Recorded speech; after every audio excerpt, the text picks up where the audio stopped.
Welcome to my miso soup making day. It's nice to have you here with me. What a pleasure. This is such a timely moment for us to think about the why, the curiosity, understanding where the source is as we celebrate Earth Day in April. It's a very easy thing to just sort of rapid fire shovel food into our mouths and move on with our day without taking that pause of being curious and asking how did I get this in front of me? How are we taking a moment to really be curious about the source? Being able to understand where food has come from, the farmer who grew the plants that fed the animals that made our dish. It's all this amazing cycle.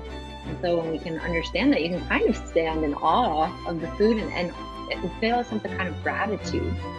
What's the tofu story to get to that table? And every tofu is going to have a different story, how it got to your table.